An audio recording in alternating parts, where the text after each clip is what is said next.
Salut à tous. Alors aujourd'hui je vais vous montrer une action que j'effectue pas sur la ferme tous les ans.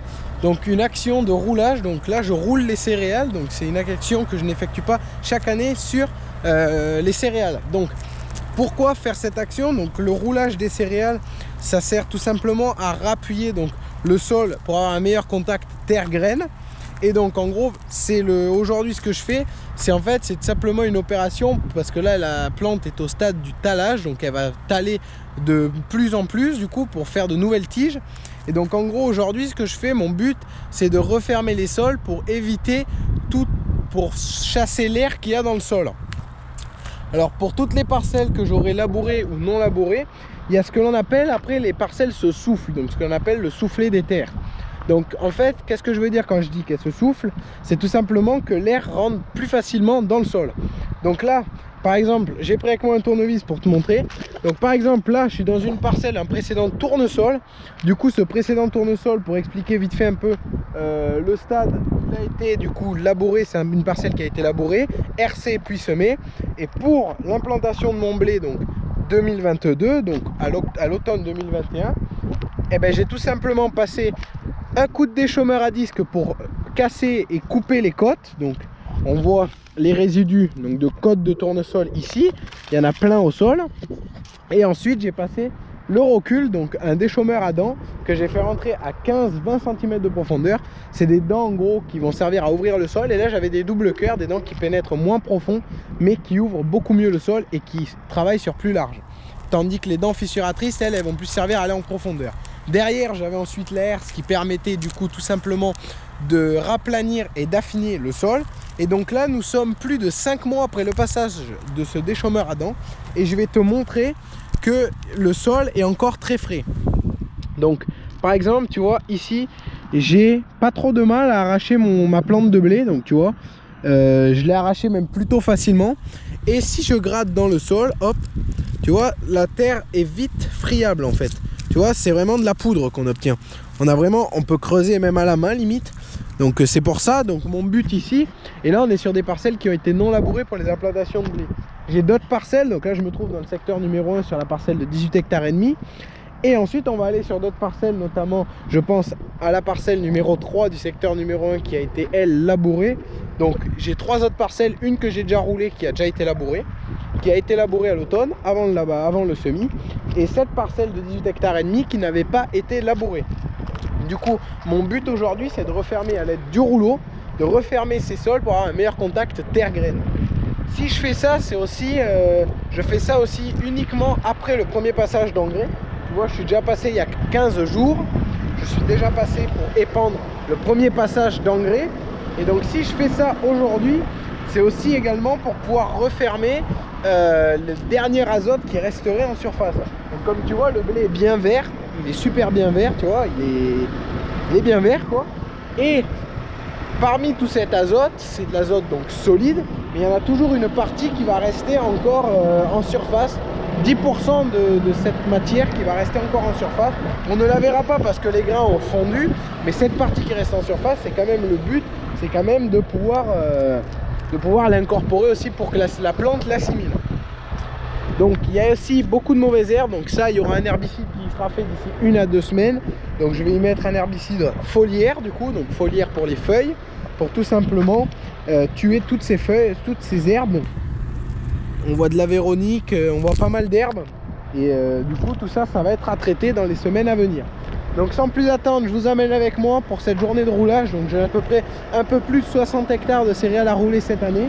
Je ne vais pas tout rouler parce que les automnes se suivent mais ne se ressemblent pas. Je vais rouler tous les calcaires et une petite partie des argiliers. Mais vous verrez que les limons battants, je ne vais pas les rouler. Donc allez, c'est parti. Je reviens un petit peu sur ce que j'ai dit en début de vidéo. Il est intéressant de faire ce chantier, mais ne pas à rouler à une allure beaucoup trop vive. Il est intéressant de rouler à basse allure parce que c'est vrai que l'orge, le blé ou l'orge, c'est des cultures qui ont plusieurs feuilles, mais des feuilles qui sont très fines. Donc ces feuilles, en fait, avec les rouleaux qui passent dessus, ça va leur faire mal, ça va les abîmer. Donc les parties que je vais casser vont mourir, mais c'est un mal pour un bien vu que ça va laisser place aux nouvelles tiges qui arrivent donc dans les jours et les semaines à venir. Du coup, il est intéressant de rouler entre 6 et 9 km/h pour les endroits où il y a dans les sables. Mais là ici je vais rouler qu'à 7,5. Le but c'est pas d'avoir une vitesse trop élevée, mais surtout de bien enterrer tous les cailloux parce que je roule également pour ça, mais surtout réaliser un meilleur contact terre-graine. On fait cette action sur le blé, sur l'orge, on pourra le voir sur de l'avoine, on le retrouvera sur des pelouses, des prairies, des stades de golf, des trucs comme ça, et on le retrouvera également sur des luzernes. Donc les luzernes, je les ai fait précédemment, je les ai fait ce matin. Donc les luzernes, pourquoi je les ai tout simplement roulées? Ces luzernes, je les ai tout simplement roulées. Le but, c'était pas d'avoir un meilleur contact terre-graine, mais tout simplement d'avoir beaucoup moins de pierres dans cette parcelle. Également, par la même occasion, de renfoncer la terre pour éviter tout simplement, tout avec l'endaineur, après de ressoulever de la terre et de le mélanger à l'enrubanage ou au foin, c'est pas très très bon.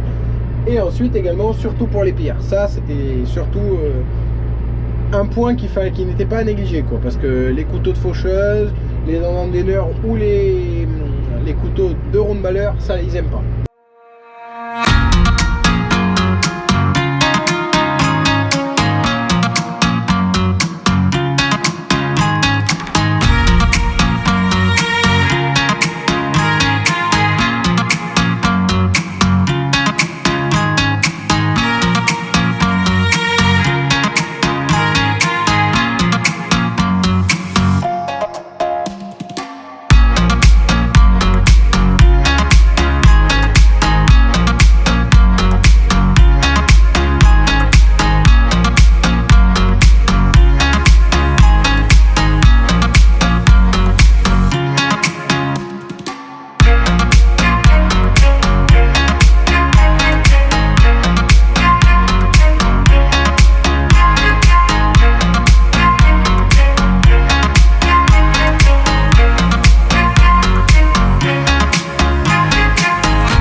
Alors, on va faire une petite pause parce que avant qu'on mette des commentaires dans la vidéo, pourquoi tu utilises ton gros tracteur? Alors la réponse elle est simple, nette et précise. J'utilise donc mon 220 chevaux. La raison c'est tout simplement que en gamme numéro C, donc j'ai 4 gammes dessus, j'ai A, B, C, D. Et pareil sur le 130 chevaux. Le 130 chevaux c'est du 4 cylindres, celui-là c'est du 6 cylindres, il n'y a rien de plus simple. J'utilise celui-là parce que celui-là je suis à 2 à 3 litres à l'heure. En montée je suis à 6 litres, donc rien du tout. Tandis qu'avec le petit il faudrait que j'accélère. Là je suis à 1200, 1300 tours, donc j'accélère pas du tout. Vu que c'est une variation continue. Et le petit c'est inversu, donc power shift. Avec 4 rapports sous charge. Le petit, comparé à celui-là, il faut que j'accélère. Celui-là, avec l'autre, je serai à 15 litres, 20 litres à l'heure. Donc c'est pour éviter en fait une plus grosse consommation. Donc voilà pourquoi je dis celui-là. Et aussi, déjà je consomme moins et je fais pas trop d'heures en roulant. Je vais faire entre 5 et 15 heures pour rouler mes 60 hectares de blé. Donc c'est pas énorme. J'ai un bon débit de chantier avec ce tracteur. Je fais du 4 à 5 hectares à l'heure. Donc ça va, j'ai un bon débit de chantier. Donc je me suis arrêté également ici parce que c'est ici, dans la parcelle du 1,5 hectare, elle remonte juste là-haut. Je sais pas si on va bien voir avec le soleil, donc excusez-moi. Et il me reste les pointes pour aller jusqu'à la passagère en bas. Donc c'est une parcelle qui est relativement grande, donc qui est agréable à travailler. Donc je reviens sur 2-3 points que j'ai pas précisé en début de vidéo. Donc je roule avec un rouleau à dents, donc c'est un rouleau qui est denté. Donc c'est déjà un élément indépendant l'un de l'autre. Donc il y a un élément là, un autre là, un autre là, un autre là, et ainsi de suite. Donc c'est un élément, donc c'est comme un chemin à disque indépendant, c'est un rouleau indépendant, donc un élément indépendant l'un de l'autre tout simplement. Donc ils sont montés sur une grande barre, donc c'est un cylindre quoi, ni plus ni moins.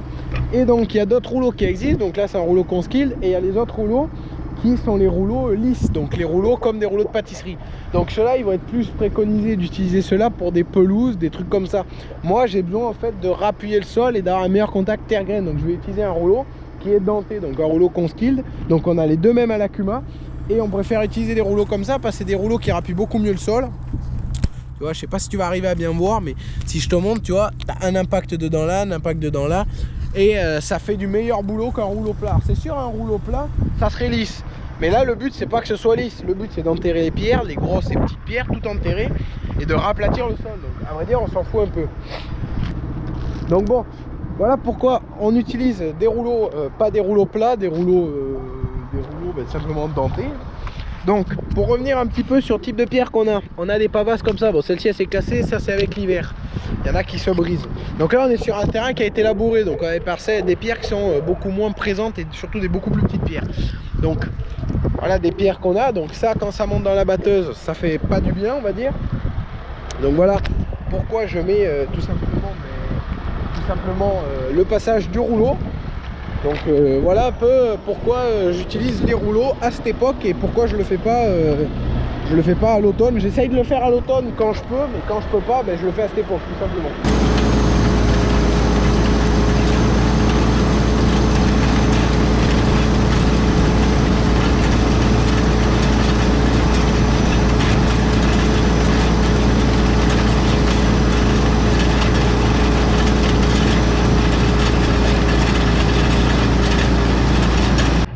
Bon allez, on est un petit peu plus tard dans la journée, là on est dans la soirée, il est à peu près 18 h. Donc là j'ai fini du coup bientôt tout le secteur numéro 1. Donc comme ça le secteur numéro 1 sera fait.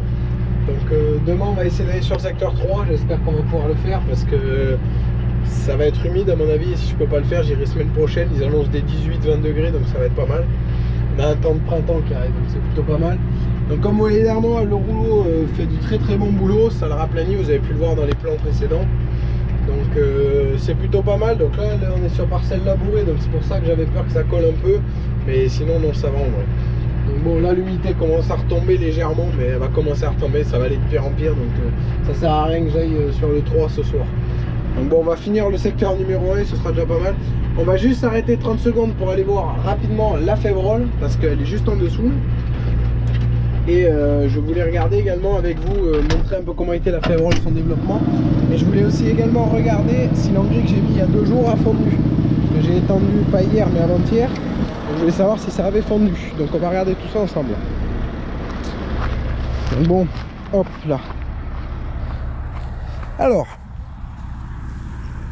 l'engrais donc il a fondu à moitié, donc oui on a de moins en moins d'engrais, donc ça c'est plutôt une bonne chose.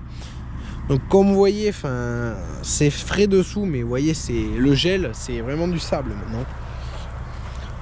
Donc là j'ai mis l'engrais, là je suis dans mes passages de traitement, donc là je suis sur la taux vert. Donc ça c'est le GPS qui a mis l'engrais, c'est pas moi. Donc voilà, là il y a un passage là, donc la Févrole est plutôt bien développée. Il y a quand même quelques manques à des endroits, mais bon, dans l'ensemble elle y est. Vous voyez là ici ça mériterait qu'il y ait quelques pieds supplémentaires quoi. Bon, il y a quelques manques par contre. Ça c'est vrai que l'année prochaine, réglage à modifier. Parce que là j'ai semé à 180 kg/hectare il me semble. Mais bon, comme la Févrole c'est des beaucoup plus grosses graines, c'est ce que je sème en blé quoi. Donc en blé tu vois j'ai un tapis par terre, hein, mais là en Févrole il n'y a pas full quoi. Donc ça de toute façon je sais à réfléchir encore. Je sais pas si je vais la vendre ou si je vais la garder pour faire de la sélection. Je sais pas encore. Je réfléchis à ça encore, mais je vais bien y réfléchir parce que je sais pas encore que je vais faire comme rendement.